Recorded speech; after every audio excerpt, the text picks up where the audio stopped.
আজকে পবিত্র ঈদুল আজহার দিন। চারিদিকে আনন্দের মাঝেও একটি মসজিদের মিম্বরে লুকিয়েছিল একই বুক চাপা কষ্ট আর বিদায়ের করুণ সুর। ঢাকা জেলার ধামরাই উপজেলার গান্দুলিয়া জামে মসজিদে দীর্ঘ 4 বছর ধরে যিনি অত্যন্ত নিষ্ঠা আর সুনামের সাথে ইমামতি করে আসছিলেন, আজ ছিল তার জীবনের সেই মসজিদের শেষ দিন।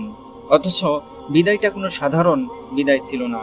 নিয়মিত সত্য ও হক কথা বলার অপরাধে একদল মানুষের সূক্ষ্ম ষড়যন্ত্রের শিকার হয়ে আজ এই বিদায় নিতে হয়েছে আমাদের সবার প্রিয় অত্যন্ত সজ্জন এই ইমাম সাহেবকে। এলাকার সাধারণ মানুষের প্রবল আপত্তিতে শুধু আজকের ঈদের জামাতটুকু পড়ানোর সুযোগ পেয়েছিলেন তিনি। আজ নামাজের আগে মিম্বরে বসে হুজুর যখন তার শেষ বয়ানটি করছিলেন, তখন বয়ানের শেষ দিকে তিনি আর নিজের আবেগ ধরে রাখতে পারেননি। তার কণ্ঠ ভারী হয়ে আসছিল, তার চোখ বেয়ে গড়িয়ে পড়ছিল অশ্রু। সত্যের পক্ষে কথা বলে একজন আলেমকে যেভাবে বিদায় নিতে হলো, তা দেখে উপস্থিত কোনো মানুষের চোখই আজ শুকনা ছিল না। আসুন আমরা সেই হুজুরের আবেগময় আর অশ্রুসিক্ত মুহূর্তের ভিডিওটি দেখে আসি। যে হুজুর আসবে ওই জন্য শুভকামনা। আর সব সময় একটা জিনিস বলে দেই, সব সময় কমিটিতে যারা আছেন বা এলাকার যারা আছেন, আরেকজনের দিকে আঙ্গুলটা তোলার আগে নিজের দিকে আঙ্গুলটা তুলবেন যে আমার কমিটির ভিতরে কি দোষ, আমার এলাকার ভিতরে কি দোষ, আমি তারপরে হুজুরের দোষ করি। নিজেকে আগে শুধরাবেন, তারপরে আরেকজনের দিকে ধরবেন। তো যাই হোক, সেই হিসাবে আমি কাউকে দোষ ধরি না। আমি সম্পূর্ণ দোষ আমার নিজের কাছে মাথা পেতে দিচ্ছি। আর সবচেয়ে বড় কথা হচ্ছে, আমি এটা বিশ্বাস করি আমার রিজিক এই জায়গা শেষ। এই জন্য হয়তো এখান থেকে চলে যেতে হচ্ছে। দীর্ঘ 4টা বছর ছিলাম, অনেকেই অনেক খুব ভালোভাবে আপন করে নিয়েছে। বিশেষ করে অনেক মহিলা আমাকে সন্তানের মধ্যে দেখেছে, বাবা ডেকে, অনেক পুরুষ আমাকে বাবা ডাকে। তো যতদিন ছিলাম ইচ্ছা করে হোক, যেভাবে হোক, ইচ্ছা করেছি আপনাদের ভালো করার জন্য, উন্নত করার জন্য। বিশ্বাস করেন, একটা কথা বলি, আজকে তো জানি বলে কেউ মনে খারাপ করেন না।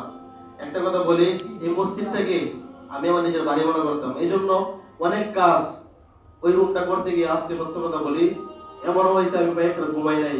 নিজে মাটি কেটে, এই দেখেন হাতে এখন ঠোয়াস, নিজে মাটি কেটে ওইটা একটা ফাঁকা বানাইছি। এক ভাইয়ের কাছ থেকে 22 সদস্য এখানে সামিয়া দিয়েছি, অনেক কষ্ট করেছি। যে কোনো কাজ হোক নিজের মতো করে করেছি। তো যাই হোক, এটাই দিন শেষে প্রত্যেকটা মানুষের এটাই হবে, দিন শেষে অনেক কিছু করবেন, এখানে থাকতে পারবেন না। এই দুনিয়ার জন্য অনেক কিছু করবেন, দুনিয়া থাকতে পারবেন না। ভালো করবেন, মানুষ আপনাকে খারাপ বানিয়ে ছেড়ে দিবে। যাই হোক, এই হিসাবে আমি মন খারাপ করি। হয়তো স্বাভাবিকভাবেই বিদায় একটা জিনিস, ছোট্ট একটা ঘটনা বলে ফেলি। আগে ঈদে যখন আমি বাসায় যাই, তখন একজন হুজুরের পাশে বসছিলাম। বসার পর দেখি হুজুরটা খুব কান্না করেছে।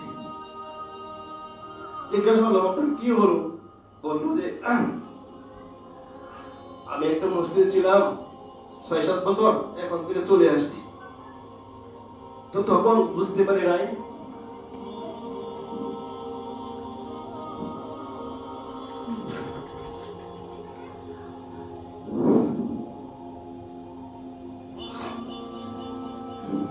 বিদায় শব্দটা আমার কঠিন। তো এখন যখন বিদায় নিচ্ছি, তখন বুঝতে পারতে যে আসলে বিদায় জিনিসটা অনেক কঠিন। আমি আমার মাপ চাচ্ছি, আমার মাপ করে দিন। যদি সত্য কথা বলার কারণে আল্লাহর ঘর থেকেই আলেমদের এভাবে বিতাড়িত হতে হয়, তবে আমাদের এই সমাজ আর ইসলামের ভবিষ্যৎ কোন দিকে যাচ্ছে? যেখানে সবার ঘরে ঘরে কুরবানির আনন্দ আর ত্যাগের উৎসব, সেখানে আল্লাহর ঘর থেকে একজন দ্বীনের দায়ীকে অশ্রুসিক্ত চোখে বিদায় নিতে হবে।